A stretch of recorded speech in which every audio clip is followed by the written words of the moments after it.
ಗದಗ ಜಿಲ್ಲೆಯ ಲಕ್ಕುಂಡಿ ಇದೆಯಲ್ಲ, ಅದು ರಾಷ್ಟ್ರಕೂಟರು, ಕಲ್ಯಾಣ ಚಾಲುಕ್ಯರು, ಹೊಯ್ಸಳರು ಇವರೆಲ್ಲರೂ ಕೂಡ ಆಳ್ವಿಕೆ ಮಾಡಿದಂತ ಒಂದು ಜಾಗ, ಪ್ರಸಿದ್ಧವಾದಂತ ಜಾಗ.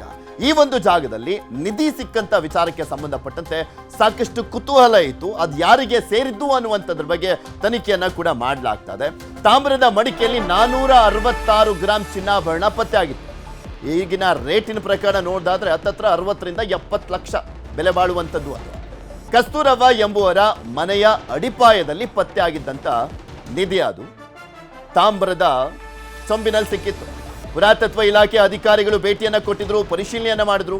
ಯಾವ ಕಾಲದ್ದು ಯಾರದ್ದು ಅಂತ ಪರಿಶೀಲನೆಯನ್ನ ಮಾಡಲಾಗ್ತದೆ ಪುರಾತತ್ವ ಇಲಾಖೆಯಿಂದ. ಮೇಲ್ನೋಟಕ್ಕೆ ಇದು ಮನೆಯವರದ್ದೇ ಬಂಗಾರ ಅಂತ ಹೇಳಲಾಗ್ತದೆ. ಯಾಕೆಂದ್ರೆ ಪ್ರಾಚೀನ ಕಾಲದ್ದು ಅಂತ ಹೇಳೋದೇ ಆದ್ರೆ ರಾಜಮನೆತನದ ಲಾಂಛನ ಆಗಿರ್ಬೋದು, ನಾಣ್ಯಗಳಾಗಿರ್ಬೋದು, ಅವೆಲ್ಲವೂ ಕೂಡ ಸಿಗಬೇಕಾಗಿತ್ತಲ್ಲ. ಆ ಥರದ್ದೇನು ಸಿಕ್ಕಿಲ್ಲ. ತುಂಬಾ ಹಳೆಯ ವರ್ಷಗಳ ಚಿನ್ನ ಅಂತ ಅನಿಸಲ್ಲ. ರಾಜರಿಗೆ ಸೇರಿದ್ದಾಗಿದ್ರೆ ಚಿನ್ನದ ಮೇಲೆ ಲಾಂಛನ ಎಲ್ಲ ಇರಬೇಕಾಗಿತ್ತು. ಕುಟುಂಬದವರಿಗೆ ಸೇರಿದ್ದಿರಬಹುದು ಅನ್ನುವಂಥದ್ರ ಬಗ್ಗೆ ಮಾಹಿತಿಯನ್ನ ಕೊಡ್ತಾ ಇದ್ದಾರೆ. ಸ್ಟಿಲ್ ಇನ್ವೆಸ್ಟಿಗೇಷನ್ ನಡೀತಾ ಇದೆ, ಪರಿಶೀಲನೆಯನ್ನ ಮಾಡಲಾಗ್ತಾ ಇದೆ. ಭಾರತೀಯ ಪುರಾತತ್ವ ಇಲಾಖೆ ಧಾರವಾಡ ವಲಯದ ಸೂಪರಿಂಟೆಂಡೆಂಟ್ ರಮೇಶ್ ಮೂಲಿಮನಿ ಅಭಿಪ್ರಾಯವನ್ನ ವ್ಯಕ್ತಪಡಿಸಿದ್ದಾರೆ. ಸೊ ಹೀಗಾಗಿ ಇದು ಪ್ರಾಚೀನ ಕಾಲದ್ದಲ್ಲ ಅನ್ನುವಂಥದ್ದೇ ನಿಜ ಆದ್ರೆ ನಮ್ಮ ಕುಟುಂಬದವ್ರದ್ದೇ ಇರಬೇಕು, ನಮ್ಮ ಪೂರ್ವಜವರು ಇಟ್ಟಿರುವಂಥದ್ದಾಗಿರ್ಬೇಕು. ಸೊ ಹೀಗಾಗಿ ನಮಗೆ ಕೊಡಿ ಅಂತ ಗಂಗವ್ವ ಅವರ ಕುಟುಂಬದವರು ಕೂಡ ಬೇಡಿಕೆಯನ್ನ ಇಟ್ಟಿದ್ದಾರೆ.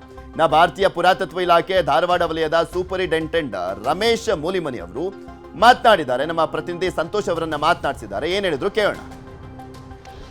ಲಕ್ಕುಂಡಿ ಗ್ರಾಮದಲ್ಲಿ ನಿಧಿ ಸಿಕ್ಕಂತ ವಿಚಾರ ಸಂಬಂಧಪಟ್ಟಂಗೆ ಸಾಕಷ್ಟು ಚರ್ಚೆ ಕೂಡ ಆಗ್ತಾ ಇದೆ. ಇದೇ ವಿಚಾರ ಸಂಬಂಧಪಟ್ಟಂಗೆ ಪುರಾತತ್ವ ಇಲಾಖೆಯ ಹಿರಿಯ ಅಧಿಕಾರಿಯಾಗಿರ್ತಕ್ಕಂಥ ರಮೇಶ್ ಸರ್ ಕೂಡ ಬಂದಿದ್ದಾರೆ. ಅವರನ್ನ ಮಾತನಾಡಿಸ್ತಾ ಹೋಗೋಣ. ಸರ್, ರಮೇಶ್ ಸರ್, ಈಗಾಗಲೇ ನೀವು ಕೂಡ ಸ್ಥಳಕ್ಕೆ ಭೇಟಿ ನೀಡಿದ್ರಿ, ಪರಿಶೀಲನೆ ಕೂಡ ಮಾಡಿದ್ರಿ. ಸರ್, ಏನು ಹೇಳಕ್ಕೆ ಇಷ್ಟಪಡ್ತೀರಿ ಸರ್? ಏನಿಲ್ಲ, ಇದು ಒಂದು ಮನೆ ಕಟ್ಟಡದ ಅಡಿಪಾಯದಲ್ಲಿ ಸಿಕ್ಕಂಥ ಒಂದು ಆಭರಣಗಳು. ಸೊ ಇದಕ್ಕೆ ನಿಧಿ ಅಂದರೆ ಒಂದು ದೊಡ್ಡ ಶಬ್ದ, ಇದರ ದೊಡ್ಡ ಅರ್ಥ ಕೊಡ್ತದೆ. ಸೊ ಇವರು ಸಾಮಾನ್ಯವಾಗಿ ಅಲ್ಲಿ ಮನೆಯೊಳಗೆ ಅವರು ಪುರಾತನ ಕಾಲದಲ್ಲಿ ಒಂದು ವಾಡಿಕೆ ಇರ್ತಿದ್ದು. ಆ ಪ್ರಕಾರ ಅವರಲ್ಲಿರ್ತಕ್ಕಂಥ ಮುಕ್ಕಾದಂಥ ಆಭರಣಗಳನ್ನು ಗಡಿಗೆ ಒಳಗೆ ಹೂತು ಅಡುಗೆ ಮನೆಯೊಳಗೆ ಇಟ್ಟಾರ. ಆ ಒಂದು ಅಂಶ ನನಗೆ ಈಗ ತಾನೇ ಬೆಳಕಿಗೆ ಬಂತು. ಸೊ ಇನ್ನು ಮುಂದೆ ಆ ಅಂಶಗಳನ್ನು, ಆ ಪ್ರದೇಶವನ್ನು ಇನ್ನೂ ಒಂದು ಸ್ವಲ್ಪ ಸೂಕ್ಷ್ಮವಾಗಿ ನಾವು ಅವಲೋಕನ ಮಾಡ್ತೀವಿ. ಸಂಶೋಧನೆ ಮಾಡಿದಾಗ ಇನ್ನೂ ಹೆಚ್ಚಿನ ಮಾಹಿತಿ ಏನಾರ ಸಿಗ್ತದೆ ಅನ್ನೋದು ತಮಗೆ ಹೇಳ್ತೀವಿ. ಯಾವ ಕಾಲದ್ದು ಏನು ಅನ್ನೋದ್ರ ಬಗ್ಗೆ ಏನಾದ್ರು, ಯಾಕಂದರೆ ಲಕ್ಕುಂಡಿ ಗ್ರಾಮದಲ್ಲಿ ಸಾಕಷ್ಟು ರಾಜಮನೆತನ ಅಷ್ಟೇನು ಹಳೆ ಆಭರಣಗಳಲ್ಲ ಇವು, ಇಷ್ಟು ಮಾತ್ರ ಹೇಳಬಲ್ಲೆ. ಅಂಥ ರಾಜವಂಶಕ್ಕೆ ಸಂಬಂಧಪಟ್ಟಂಥ ಯಾವುದೇ ಆದಂಥ ಅಂಶಗಳು ನಮಗೆ ಹೆಚ್ಚಿಗೆ ಸಿಗೋದಿಲ್ಲ.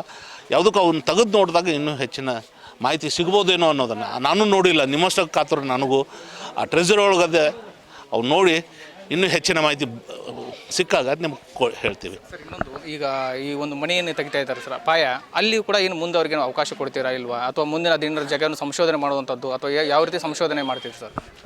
ಆ ಮನೆಯ ಮಾಲಕರು ನಮಗೇನೋ ಅವಕಾಶ ಕೊಟ್ಟಿದ್ದಾದರೆ ನಾವು ಹೆಚ್ಚಿನ ಒಂದು ಸಂಶೋಧನೆ ಮಾಡಿ ಇನ್ನೂ ಹೆಚ್ಚಿನ ಮಾಹಿತಿಯನ್ನು ಕಲೆ ಹಾಕೋಕ್ಕೆ ಪ್ರಯತ್ನ ಮಾಡ್ತೀವಿ. Thank you. ಸರಿ, ಕೊನೆಯದಾಗಿ ಈ ಒಂದು ಲಕ್ಕುಂಡಿ ಗ್ರಾಮದಲ್ಲಿ ಬಹುತೇಕ ಕಡೆಗೂ ಸಾಕಷ್ಟು ಚಿನ್ನಾಭರಣಗಳು ಪತ್ತೆ ಆಗ್ತಕ್ಕಂಥದ್ದು, ಸಾಕಷ್ಟು ಪ್ರಕರಣಗಳು ಕೂಡ ಆಗ್ತಾ ಇದ್ದಾವೆ. ಜೊತೆಗೆ ಉತ್ಖನನೂ ಕೂಡ ಕಾರ್ಯ ಆಗಿರತಕ್ಕಂಥದ್ದು. ಈ ವಿಚಾರ ಸಂಬಂಧಪಟ್ಟಂಗೆ ಆರ್ಕಾಲಜಿಕಲ್ ಡಿಪಾರ್ಟ್ಮೆಂಟ್ ಮತ್ತು ಪುರಾತತ್ವ ಇಲಾಖೆ ನಿಮ್ಗೆ ಏನು ಮುಂದಿನ ನಡೆ ಸರ್ ಅಂತ? ಪುರಾತತ್ವ ಇಲಾಖೆ, ಕರ್ನಾಟಕ ಸರ್ಕಾರ ಈಗಾಗಲೇ ಉತ್ಖನನ ಪ್ರಾರಂಭ ಮಾಡೋದಿದೆ. ಸೊ ಅದ್ರ ಜೊತೆಗೆ ನಮ್ಮ ನಿರ್ದೇಶನದೊಳಗಡೆ ಭಾರತೀಯ ಪುರಾತತ್ವ ಸರ್ವೇಕ್ಷಣಾ ಧಾರವಾಡ ವಲಯದಿಂದ ನಾನು ಅದರ ಒಂದು ನೇತೃತ್ವವನ್ನು ವಹಿಸಬೇಕಾಗತ್ತೆ. ನಮ್ಮ ಒಂದು ಮಧ್ಯಸ್ಥಿಕೆ ಒಳಗಡೆ ಅಥವಾ ನಮ್ಮ ಒಂದು ಸೂಪರ್ವೈಸರ್ ಒಳಗಡೆ ಅವ್ರು ಕೆಲಸ ಮಾಡಬೇಕಾಗತ್ತೆ. ಅವುಗಳನ್ನು ಮಾಡೋ ಹೊತ್ತಿನೊಳಗಡೆ ಏನು ಮಾಹಿತಿ ಸಿಗುತ್ತೆ ಉತ್ಖನನ ಪ್ರಾರಂಭವಾದ ನಂತರ ತಮಗೆ ಮಾಹಿತಿ ಕೊಡ್ತೀವಿ. ಸೊ ಇನ್ನೂ ಈ ಉತ್ಖನನದಿಂದ ಇನ್ನೂ ಹೆಚ್ಚಿನ ಮಾಹಿತಿ ಸಿಗಲಿ ಅನ್ನೋದನ್ನು ನನ್ನ ಹಾರೈಕೆ. ಅವ್ರ ಪರ್ಮಿಷನ್ ತೊಗೊಂಡ್ರಿಂದ ನಾವು ಮಾಡೇ ಮಾಡ್ತೀವಿ. Thank you. ಎಸ್, ಇದೆಲ್ಲವೂ ಕೂಡ ಪುರಾತತ್ವ ಇಲಾಖೆಯ ಅಧಿಕಾರಿಗಳ ಮಾತಾಗಿರುವಂಥದ್ದು. ಸಂತೋಷ್ ಕುಣೂರ್, ನ್ಯೂಸ್ 18 ಗದಗ. ನೋಡ್ತಾ ಇದ್ರಲ್ಲ ಪುರಾತತ್ವ ಇಲಾಖೆ ಅಧಿಕಾರಿ ಏನ್ ಮಾತನಾಡ್ತಾ ಇದ್ರು ಅನ್ನುವಂಥದ್ದನ್ನ. ಅಂದ್ರೆ ಪ್ರಾಚೀನ ಕಾಲದ್ದು, ರಾಜರ ಆಳ್ವಿಕೆದು ಅನ್ನುವಂಥದ್ದೇ ಗೊತ್ತಾಗಬೇಕು ಅಂದ್ರೆ ಅದರದ್ದೇ ಆದಂತ ಕುರುಹುಗಳಿರ್ತವೆ, ಅದ್ಯಾವುದು ಕಾಣಿಸ್ತಾ ಇಲ್ಲ ಅಂತ. ಸಿಕ್ಕಿರುವಂತ ನಿಧಿ ರಾಜರ ಮನೆತನದ್ದಲ್ಲ ಅಂತ ಮಾಹಿತಿಯನ್ನ ಕೊಡಲಾಗ್ತದೆ. ಸಿಕ್ಕಿರುವ ಚಿನ್ನದ ಮೇಲೆ ಸಿಗುರಿದೆ ಕುಟುಂಬಸ್ಥರ ಆಸೆ, ಪೂರ್ವಜರ ಚಿನ್ನ ಇರಬಹುದು ಎಂಬ ಅಭಿಪ್ರಾಯವನ್ನ ಈಗ ವ್ಯಕ್ತಪಡಿಸ್ತಾ ಇದ್ದಾರೆ. ಸಹಜ, ಈಗ ರಾಜರದಲ್ಲ ಅಂದ್ರೆ ಅವರ ಪೂರ್ವಜರ ಯಾರಾದರೂ ಇಟ್ಟಿರಬಹುದು ಅನ್ನುವಂಥದ್ರ ಬಗ್ಗೆ ಅವರು ನಿರ್ಧಾರ ಮಾಡುವಂಥದ್ದು, ಅದಕ್ಕೆ ಬೇಡಿಕೆ ಇಡುವಂಥದ್ದು ಸಹಜ ಅಲ್ವಾ? ಸೊ ಹೀಗಾಗಿ ಕೇಳ್ತಾ ಇದ್ದಾರೆ, ನಮ್ಮದೇ ಚಿನ್ನ ಆದರೆ ನಮಗೆ ವಾಪಸ್ ಕೊಟ್ಬಿಡಿ, ಲಕ್ಕುಂಡಿ ಗ್ರಾಮದಲ್ಲಿ ಕಸ್ತೂರಿ ರಿತ್ತಿ ಕುಟುಂಬದವರು ಆಗ್ರಹಿಸ್ತಾ ಇದ್ದಾರೆ. ಪ್ರಾಮಾಣಿಕವಾಗಿ ಕೊಟ್ಟಿದ್ದೇವೆ ನಾವು, ನಮಗೆ ವಾಪಸ್ ಕೊಡಿ ಅಂತ. ಯಾಕೆಂದ್ರೆ ಅದು ಸಿಕ್ತಿದ್ದ ಹಾಗೆ ಅವರು ಅಧಿಕಾರಿಗಳಿಗೆಲ್ಲ ಮಾಹಿತಿ ಕೊಟ್ಟರು, ಪೊಲೀಸ್ ಠಾಣೆಗೆಲ್ಲ ಮಾಹಿತಿ ಕೊಟ್ಟರು, ನೋಡಿ ನಮಗೆ ಈ ರೀತಿಯಾಗಿ ಸಿಕ್ಕಿದೆ ಅನ್ನುವಂಥದ್ರ ಬಗ್ಗೆ. ಪ್ರಜ್ವಲ್ ಅನ್ನುವಂಥ ಹುಡುಗ ಆ ಕುಟುಂಬದವನು, ಆತ ಹೋಗ್ಬಿಟ್ಟು ಮಾಹಿತಿಯನ್ನೆಲ್ಲ ಕೊಟ್ಟ. ಸೊ ಅದಾದ್ಮೇಲೆ ಅದರ ಪರಿಶೀಲನೆಯನ್ನ ಮಾಡಲಾಯಿತು. ನೋಡಿ ಈಗ ಅವರು ಕರೆಕ್ಟಾಗಿ ನಿಧಿ ಸಿಕ್ಕಿದೆ, ರಾಜ್ಯದ್ದೇನಾದರೂ ಇರಬಹುದಾ ಅನ್ನುವಂಥದ್ರ ಬಗ್ಗೆ ಹೇಳಿದಂಥ ಹಿನ್ನೆಲೆಯಲ್ಲಿ ಈಗ ಪುರಾತತ್ವ ಇಲಾಖೆ ಇಲ್ಲ ಅನ್ನುವಂಥದ್ರ ಬಗ್ಗೆ ಸಂಶಯನ ವ್ಯಕ್ತಪಡಿಸ್ತಾ ಇದೆ. ಸೊ ಹೀಗಾಗಿ ಅವರ ಪೂರ್ವಜರದ್ದು ಇರಬಹುದು, ಸೊ ಹೀಗಾಗಿ ನಮಗೆ ಕೊಡಿ ಅಂತ ಈಗ ಕೇಳ್ತಾ ಇದ್ದಾರೆ. ಅಕಸ್ಮಾತ್ ರಾಜರದ್ದು ಅಲ್ಲ ಅನ್ನೋದೇ ಆದರೆ ಮನೆ ಕಟ್ಟಲಿಕ್ಕೆ ಆಗದಂಥ ಪರಿಸ್ಥಿತಿಯಲ್ಲಿ ಇರುವಂಥ ಬಡ ಕುಟುಂಬ, ನಿವೇಶನ ಕೊಟ್ಟು ಮನೆ ನಿರ್ಮಿಸಿ ಕೊಡ್ಲಿಕ್ಕೆ ಗ್ರಾಮಸ್ಥರು ಮನವಿಯನ್ನ ಮಾಡ್ಕೊಳ್ತಾ ಇದ್ದಾರೆ. ಕಸ್ತೂರಿ ಕುಟುಂಬ ಸೇರಿ ಗ್ರಾಮಸ್ಥರಿಂದ ಒತ್ತಾಯವನ್ನ ಮಾಡಲಾಗ್ತಾ ಇದೆ.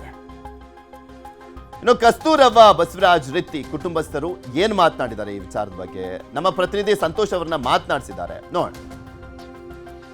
ಐತಿಹಾಸಿಕ ಲಕ್ಕುಂಡಿ ಗ್ರಾಮದಲ್ಲಿ ಇರ್ತಕ್ಕಂಥ ಕಸ್ತೂರವ್ವ ರಿತ್ತಿ ಅಂತಕ್ಕಂಥ ಅವರ ಮನೆಯ ಪಾಯ ತೆಗೆಯುವಂಥ ಸಂದರ್ಭದಲ್ಲಿ ನಿಧಿ ಸಿಕ್ಕಿದೆ ಎಂಬುದು ಸಾಕಷ್ಟು ಚರ್ಚೆಗೆ ಕೂಡ ಗ್ರಾಸವಾಗಿತ್ತು. ಹೀಗಾಗಿ ಪುರಾತತ್ವ ಇಲಾಖೆಯ ಅಧೀಕ್ಷಕರು ಕೂಡ ಬಂದು ಭೇಟಿ ನೀಡಿ ಪರಿಶೀಲನೆಯನ್ನು ಸಹ ಮಾಡಿದ್ರು. ರಮೇಶ್ ಮೂಲಿಮನಿ ಅಂತಕ್ಕಂಥ ಅಧಿಕಾರಿ ಈಗ ಅದು ನಿಧಿ ಅಲ್ಲ, ಅದು ಚಿನ್ನಾಭರಣ ಅನ್ನುವಂಥ ಮಾತನ್ನು ಕೂಡ ಹೇಳಿ ಹೋಗಿದ್ದಾರೆ. ಚಿನ್ನಾಭರಣ ಆಗಿರ್ಬೋದು ಮತ್ತು ನಿಧಿಯನ್ನು ಸರ್ಕಾರಕ್ಕೆ ಕೂಡ ಒಪ್ಪಿಸಿದ್ರಿ. ಈಗ ಆರ್ಕಾಲಜಿಕಲ್ ಡಿಪಾರ್ಟ್ಮೆಂಟ್ನ ಏನು ಪುರಾತತ್ವ ಇಲಾಖೆಯ ಅಧಿಕಾರಿ ಕೂಡ ಬಂದು ಭೇಟಿ ನೀಡಿ ಪರಿಶೀಲನೆ ಮಾಡಿದಂಥ ಸಂದರ್ಭದಲ್ಲಿ ಅದು ನಿಧಿ ಅಲ್ಲ, ಅದು ಹಿಂದಿನ ಕಾಲದ ಏನು ಮನೆಯ ಯಜಮಾನರು ಕೂಡ ಹೂತಿಟ್ಟಿರ್ತಕ್ಕಂಥದ್ದು ಅನ್ನುವಂಥ ಮಾತನ್ನು ಕೂಡ ಹೇಳ್ತಾ ಇದ್ದಾರೆ. ಈ ವಿಚಾರ ಸಂಬಂಧಪಟ್ಟಂಗೆ ಏನು ಹೇಳ್ತೀರಮ್ಮ? ನಿಧಿ ಅಲ್ಲ, ನಮಗೆ ಒಳ್ಳೆ ವಾಪಸ್ ಮಾಡಿ, ನಮ್ಮ ಮಂದ ನಮ್ಮ ಒಳ್ಳೆ ವಾಪಸ್ ಮಾಡಿ, ನಮ್ಮ ಅಜ್ಜ ಮರಿ ಅನ್ನು ಒಳ್ಳೆ ನಮಗೆ ವಾಪಸ್ ಮಾಡಿ, ಹಿಂದಿನ ಕಾಲ ಒಳ್ಳೆ ನಮಗೆ ವಾಪಸ್ ಬೇಕು. ನಮಗೆ ನಮ್ಮ ಕಾಲ ಯಾರ ನಮಗೆ ಒಳ್ಳೆ ವಾಪಸ್ ಬೇಕು ನಮಗೆ. ಹಂಗಾಗಿ ನೀನು ಕೊಟ್ಟಿವ್ರಿ, ಅದು ನಮ್ದು ಅಲ್ಲ ಅಂತ ಕೊಟ್ಟಿವ್ಯಾರಿ, ನಿಮ್ಮ ಬಂದಾರ ಅಲ್ಲ ಅಂತ ಹೇಳ್ಕೊಂಡ ದುಡಿ ಅಲ್ಲ ಅಂದ ಅದು ನಾವು ನಮ್ಮನ್ನ ಅಲ್ಲ ನಮ್ಮ ವಾಯ್ ವಾಪಸ್ ಮಾಡಿ ಬಂದಾರ ಅಲ್ಲ ನಮಗೆ ವಾಪಸ್ ಮಾಡಿ ನೋಡಿ. ಅವ್ರಾರು ಹೇಳಿದ್ರ ಈಗ ಇದು ಮನಿದ ಇದು ವಸ್ತು ಅಡಿಗೆ ಮನೆ ಸಿಕ್ಕೈತಿ, ಅಡಿಗೆ ಮನೆ ಇದೆ ಅಂದ್ರೆ ಅವರ ಇಲ್ಲಿ ಹೇಳಿದಂದ್ರೆ ಮತ್ತೆ ಅದು ಅಲ್ಲಂದ್ರೆ ನಮ್ದು ಈಗ ನಮ್ಮ ವಸ್ತು ನಮ್ಗೆ ಸೇರ್ಬೇಕು ತಾನೆ, ಅದು ನಮ್ಗೆ ಸೇರ್ಬೇಕು. ಈಗ ಅದು ನಮ್ಗೆ ಕೊಡ್ರಿ. ಈಗ ಅವರ ಹೇಳ್ಯಾರ, ದೊಡ್ಡ ಅಧಿಕಾರಿಗಳ ಹೇಳ್ಯಾರ ಪರಿಶೀಲನೆ ಇದು ಅಲ್ಲ ಅಂತ ಅನ್ನೋ ಮಾತು ತೋರಿಸಿದ್ರಿ. ಈಗ ಅವರು ಅದನ್ನ ಈಗ ನಮ್ಗೆ ಕೊಡ್ರಿ ಅಂತ ಹೇಳಿದ್ರು. ಹೇಳ್ತಿದ್ರು ಅಧಿಕಾರಿಗಳು ಬಂದಿದ್ರು, ಈಗಾಗಲೇ ಪುರಾತತ್ವ ಇಲಾಖೆ ಅಧಿಕಾರಿ ಬಂದಾಗ ಹೇಳ್ತಿದ್ರು ಅದು ಹಿಂದಿನ ಕಾಲದವರು ಮನೆಯ ಒಂದು ಭಾಗದೊಳಗೆ ಹೂತಿಟ್ಟಿರ್ತಾರೆ ಅಂತೇಳಿ. ಈ ವಿಚಾರ ಸಂಬಂಧಪಟ್ಟಂಗೆ ಏನು ಹೇಳ್ತೀರಿ ಅಂತ? ಅದ ರೀ ನಾವು ಹೇಳೋದು, ಈಗ ನಮ್ಮ ಅಮ್ಮರ ನಮ್ಮ ಅಜ್ಜಾರು ಇಟ್ಟಿದ್ದ ಅದು ನಮಗೆ ಬೇಕು ರೀ. ನಾವು ಏನೈತೆ ಅವ್ರಷ್ಟ್ರಿಗೆ ಮರದಿ ಎಲ್ಲ ಕೊಟ್ಟು ನಾವು ತೊಗೊಂಡವ್ರಿ ಅಂತ ಕೊಟ್ಟು ಕಳಿಸಿದ್ವಿ, ನಿಮ್ಗೆ ಪರಿಹಾರ ಕೊಡ್ತೀವಿ ಅಂದರು. ಹಾಗಾಗಿ ಒಪ್ಪಿಕೊಂಡಿದ್ವಿ. ಇವತ್ತು ಬಂದು ಅವ್ರು ಹಂಗಂದ್ರಲ್ಲ ನಮ್ಮ ಬಂಗಾರ ನಮ್ಗೆ ವಾಪಸ್ ಬೇಕು. ಇದೆಯಲ್ಲ ಅದು ಈ ಕುಟುಂಬಸ್ಥರ ಹಿಂದಿನ ಕಾಲದವರು ಕೂಡ ಹೂತಿಟ್ಟಿರುವಂಥದ್ದು ಅನ್ನುವಂಥ ಹೇಳಿಕೆ ಈಗಾಗಲೇ ಸಾಕಷ್ಟು ಚರ್ಚೆಗೆ ಕೂಡ ಗ್ರಾಸ ಆಗಿದೆ. ಹೀಗಾಗಿ ಆ ಕುಟುಂಬಸ್ಥರು ಕೂಡ ಮತ್ತು ಗ್ರಾಮಸ್ಥರು ಆ ಕುಟುಂಬದ ಸೇರೋದಾಗಿದ್ರೆ ಆ ಕುಟುಂಬಕ್ಕೆ ಅದನ್ನು ಚಿನ್ನಾಭರಣವನ್ನು ಮರಳಿ ಕೊಡಬೇಕು ಅನ್ನುವಂಥ ಒತ್ತಾಯವನ್ನು ಕೂಡ ಮಾಡ್ತಾ ಇದ್ದಾರೆ. ಸಂತೋಷ್ ಕೋನೂರು, ನ್ಯೂಸ್ 18 ಗದಗ. ಇಂದು ಕೂಡ ಲಕ್ಕುಂಡಿಗೆ ಅಧಿಕಾರಿಗಳು ಭೇಟಿಯನ್ನು ಕೊಡ್ತಾ ಇದ್ದಾರೆ. ರಾಜ್ಯ ಪುರಾತತ್ವ ಇಲಾಖೆಯ ನಿರ್ದೇಶಕ ಇಂದು ಭೇಟಿಯನ್ನು ಕೊಡ್ತಾ ಇರುವಂಥದ್ದು. ಪ್ರಾಚ್ಯ ವಸ್ತುಗಳ ಸಂಗ್ರಹಾಲಯ ಅಧಿಕಾರಿಗಳು ಭೇಟಿಯನ್ನ ಕೊಡ್ತಾ ಇದ್ದಾರೆ, ಲಕ್ಕುಂಡಿಗೆ ಹೋಗ್ತಾ ಇದ್ದಾರೆ. ರಾಜ್ಯ ಪುರಾತತ್ವ ಇಲಾಖೆಯ ನಿರ್ದೇಶಕರು ಇಂದು ಭೇಟಿಯನ್ನು ಕೊಡಲಾಗ್ತಾ ಇರುವಂಥದ್ದು. ಜೊತೆಗೆ ಪ್ರಾಚ್ಯ ವಸ್ತುಗಳ ಸಂಗ್ರಹಾಲಯ ಅಧಿಕಾರಿಗಳು ಕೂಡ ಹೋಗ್ತಾ ಇದ್ದಾರೆ. ನರಗುಂದ ಶಾಸಕ ಮಾಜಿ ಸಚಿವ ಸಿ ಪಾಟೀಲ್ ಕೂಡ ಭೇಟಿಯನ್ನು ಕೊಡುವಂತ ಸಾಧ್ಯತೆ ಇದೆ. ಸಿ ಪಾಟೀಲ್ ಅವರು ಕೂಡ ಹೋಗಿ ಅಧಿಕಾರಿಗಳಿಂದ ಮಾಹಿತಿಯನ್ನು ಪಡ್ಕೊಳ್ಳುವಂತ ಚಾನ್ಸಸ್ ಇದೆ.